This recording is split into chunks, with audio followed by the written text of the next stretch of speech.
Hey everybody, thank you for coming up into the kitchen with Granna today and spending a little time with me. I do appreciate it so much, guys. I really do appreciate it. I hope everybody's having a great day today. But before we get started with this conversation today, you guys know what the routine is. Go ahead, look down at the bottom of your screen, right down there. Go ahead and take care of that thumbs up button. Go ahead and share my video with all your family and friends. And if you have not became a follower of Granna, go ahead and hit that subscribe button and become one of my followers. I love to have you on my team. Okay, so go ahead and do that. At the end of this conversation, you can come back and give me any comments that you would like to give me about this conversation we're about to jump off into. Okay, all right, so let's get it going. All right, so this is going to be a follow-up on the conversation we had a few days ago when I talked to you guys about the murder of Ahmaud Arbery. Okay, so supposedly there's some new tapes out there. Well, there is some new tapes that they put out there now. I mean, there was a neighbor doing some taping also. But before we get into that, they did arrest the McMichaels, the father and the son, that this incident was surrounded by. I mean, they was the one that actually, the father was the one that actually shot Arbery and Ahmaud Arbery, and the son was the one that started the incident by jumping out the truck, attacking Ahmaud. So they did they did get arrested. They did that on last week, and they, they were saying that their lawyers was trying to get a bond, and of course the judge did set no bond, which I'm grateful for that. I'm glad he did not allow them to bond out. They need to sit there until this this thing go to trial. They did not give Ahmaud the privilege of bonding out or having a chance to tell his story. You know, they took all that away from him. They was his judge, his jury, his prosecutor. They took all that, his lawyer. They took all those rights away from him. So they definitely should not have the right to get out. They should sit there until their day come, okay? And then we're gonna get to this situation where there was a neighbor filming this incident, okay? I don't get it. You're riding behind, or however you was, wherever you was when you was filming this incident as it took place, and you did not do anything to step in to try to stop it. Okay, so you filming it, and if you saw as you was filming that this situation was getting out of hand, and you continued to just film it and did nothing to stop it, then you should be held accountable also. You should be held accountable also. This man is talking about, oh, he's being threatened and he's having to live in his car and all this situation. Okay, why did you not do the right thing? If you would have just stepped up, just maybe you could have prevented this young man from losing his life. I don't know. We don't know what the outcome would have been, but we know you did not try to stop that that incident from taking place. We know that because Ahmaud is dead today. So now you want to play victim also and want people to feel sorry for you, and talking about how your lawyer is talking about how you're just so distressed and everybody is threatening you and all this. Okay, well, I'm not a heartless person, and I do care about people, but when you do what you do, when you participate not willingly, or you're not willing to step in and lend a helping hand when another human being is in danger or something is going on, then you cannot flip it when the stuff hit the fan. You cannot flip it at that time and ask people to feel sorry for you. It doesn't work that way. You can't have it both ways, I feel like this man that recorded this video had the opportunity to step up and do something that might have prevented Ahmaud from losing his life. It's just crazy. So no, I do not feel bad for this man. As big as my heart is, I do not feel bad for this man. Whatever is coming to him is because of the actions that he did. Okay. And then they're gonna show this video. I guess the the this video came from the new construction site that they got this video from. And what it was, during Ahmaud run, he stopped off at this new construction building where they was building this new house, and he walked through the house. He's looking at the house. He's not in the house trying to pick up no tools. He's not in the house trying to destroy the house or anything like that. He's simply walking around through the house looking at the new build. You know, who's to say this young man was not planning on being an engineer or just trying to get some ideas about a home himself, or just looking at the building of this new home? That is something that we as people do all the time. You know, when did it become a crime to go to a new construction and look at a house being built? People does that all the time, all the time. Me, myself, I just did that back last year when I was looking to buy my husband and I was looking to buy our new home, Dad and I.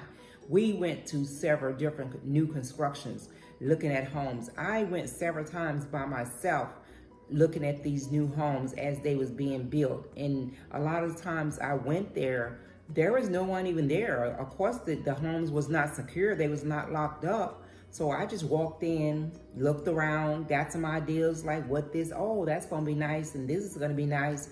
You know, people do that. Some people do that for enjoyment. That's not even looking to buy a home. They just ride out to new constructions and see what type of homes these are going to be. So who's to say that that's supposed to be a death wish or a death sentence for anyone when you're doing that? Okay, so now that, you know, okay, let's say, you know, they want to flip that and say, well, that was private property. Okay, if that was private property, then they didn't show no signs anywhere.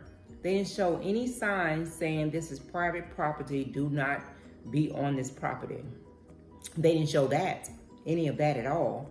You know, no one showed that. You know, the owner or whoever was building this building put that video out there to show that he was in this house. So what was the reason for doing that? Why did you put that out there? I think it was the owner that did that. What was the reason behind that? Why would you want to show that? Something else to try to make this young man look like he was doing something or he was in the wrong place where he shouldn't have been. It's just so crazy how when a crime is committed against a black young man, people go out of their way to try to cover up or make it look like whatever happened to that young man or that person, whatever happened to that person was justified. You know, they try to come up with every excuse, every angle. They try to cover all their angles to try to make it look like, oh, it was justified. Nothing justify another person for taking a person's life. No, you're not their God. Nothing justifies that, okay? So, okay, homeowner, you put that out there. Okay, whoopee-doo, you put it out there. So what? You know, like I said, if that's a crime, it will be a lot of more people in the grave in the cemetery right about now. A lot of people will be in the cemetery, not only black people. I've seen all kind of people do it. I mean, like I say, when I was out looking at homes less than a year ago, I was not the only one out there. This was a big subdivision. There were several new homes being built, and there was all kind of people looking at homes and looking at houses. So if that was a crime, as these homeowners or these subdivisions are putting up these new homes and they don't want anyone to look at them, then they need to make sure they take the extra step to put signs out saying no trespassing or home not open for viewing or whatever the case may be, okay? So however they try to flip this situation, the bottom line, it was wrong. It is wrong, and it will always be wrong. And there's nothing that they can do to flip that situation. This young man lost his life simply because he was out taking a job. and while he was taking his job, he detoured for a few minutes to stop and look at a new construction that was going on. That's what it was. That's the bottom line. So I do not feel sorry for the I don't feel any kind of way by the homeowner putting that video out. I don't feel any kind of way by the other neighbor that was videoing this incident as it went down between Ahmaud and the Michael's son and father. I don't feel any kind of way because there was several different times during that incident that even the man that recorded it could have simply called the police, simply interfered or interjected himself in there, even if he would have been screaming out to the father, hold up, what are you doing? Hold up, we need to call the police and let them investigate this to see what's going on. None of that was mentioned. Of course, you're not going to mention any of that, but now you want pity. You want pity from the world. You want to go on national TV through your lawyer and have him to talk about, oh, he's being victimized, he's being threatened, he's this and he's that. Okay, when you do something to people and something negative that's going to cost them their life, then there's going to be feedback. There's going to be a clap back. You're going to get some type of clap back because everybody is not going to just sit back and hold their mouth and not say nothing. I'm not saying it's right or wrong, but you're not going to be able to just do things like that this day and time and not get some type of clap back from it, okay? Because it's just not right. It is just not right. So, once again, I feel really bad for Ahmaud Arbery's family, his mother and his family and everything. I hate so badly that this whole situation or situations like this are still going on in this day and time. But, it is what it is. People are who they are, and it's not going to change. I am a 58-year-old woman, and I've seen all kind of stuff. I've heard about all kind of incidents very similar to this one. And it's not going to change. People are going to be who they are. All we can do is continually to pray, and we try to live our life right. And I've said it once before, everybody is not bad people. All people are not bad. You have bad in every color, shade, race, culture, all that. People are who they are. They're not going to change. And it was unfortunate that this young man got caught up in this situation and lost his life. Very unfortunate that this happened to him and everything. But, ain't no telling what else is going to pop up or what else they're going to come up with and they're going to show. Because, of course, Michael's lawyers and this other man's lawyer, they're going to do whatever they can to defend their people. They're going to do what they can to defend them. So they're going to come up with all kinds of stories. They're going to try to make Ahmaud Arbery out to be the bad person, and he was doing something so bad, okay? That is what it is, okay? So I just wanted to go ahead and do a follow-up on that. I feel bad for the whole situation, and, I don't even know what else to say about it, okay? But, thank you guys for hanging out with me today. Just wanted to throw that out there to you. Make sure you go back and leave me a comment on anything, because I'm sure there's going to be a lot more stuff coming up on this situation as the time go by. Don't know how long it'll take for trial, probably a year or so.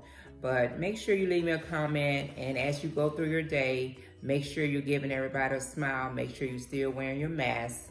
And, just being patient with this coronavirus, just practicing your good hygiene, and just being the best person that you can, okay? Live the best life you can. We're getting some great weather. Get out there and enjoy it as much as you can, okay? Until the next time around, you guys have a great day. Bye.